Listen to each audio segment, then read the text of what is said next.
Question number 10. That was quite sad, really.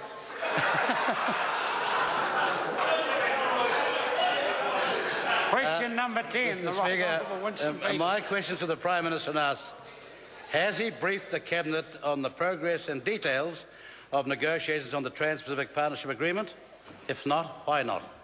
Right Honourable Prime Minister. Mr. Speaker, the Minister of Trade regularly updates his Cabinet colleagues on progress in negotiations of TPP. As the member will be aware, TPP has the potential to be worth up to $4 billion per annum to our economy, and that is something we want New Zealand to be part of. A report about my recent travel to APEC and the TPP meeting, which took place in Bali, will be filed with the Cabinet in due course, as is normal after an overseas visit. Supplementary question. Supplementary question. Right Honourable Winston Peters. Does he intend, therefore, to brief the other MPs in the government and, for that matter, Parliament?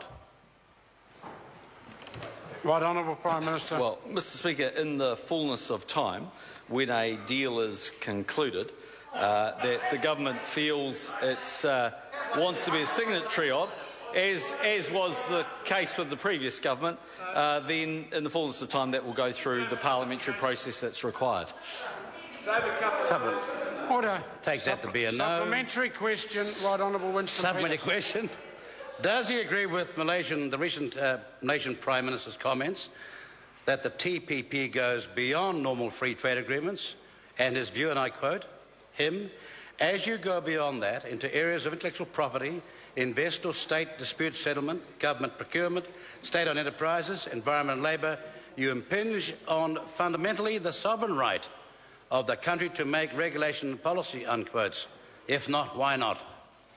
Right Honourable Prime Minister. No, not necessarily. For a start off, I think one would have to look at all of the details of what's finally concluded. But if we take, for instance, investor-state dispute settlement provisions, we have signed those in the past. They were part of the China FTA signed by the Labor government. They were part of the FTA signed with ASEAN and Australia. And the simple reason why it's okay to do that is because there were safeguard rights in those FTAs. Supplementary question. Right Honourable Winston Peters. Why would it be right for the Parliament of Malaysia, a far more recent democracy than New Zealand, to have the rights to hear about this TPP before they signed, or, I beg your pardon? Order. Well, there's a moron up here, but he's saying some things that are rather dangerous. If the member wants to ask his question, he'll answer it. Order. Honourable Anik King has not ceased interjecting through the whole of this question time, but if it happens again, I'll be asking you to leave for the rest of the day. Right Honourable Prime Minister. Why? Order.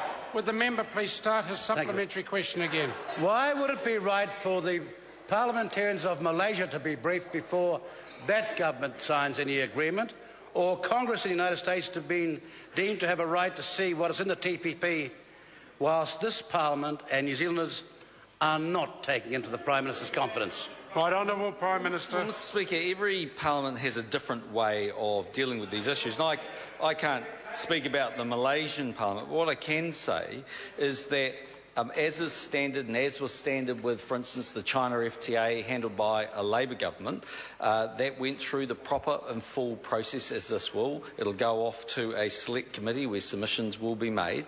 And, Mr. Speaker, to quote the opposition member Phil Goff, last week, he said he understands why the government is not releasing the text of the TPP agreement. He's been a former trade minister. He knows how these things work. And Mr. Speaker,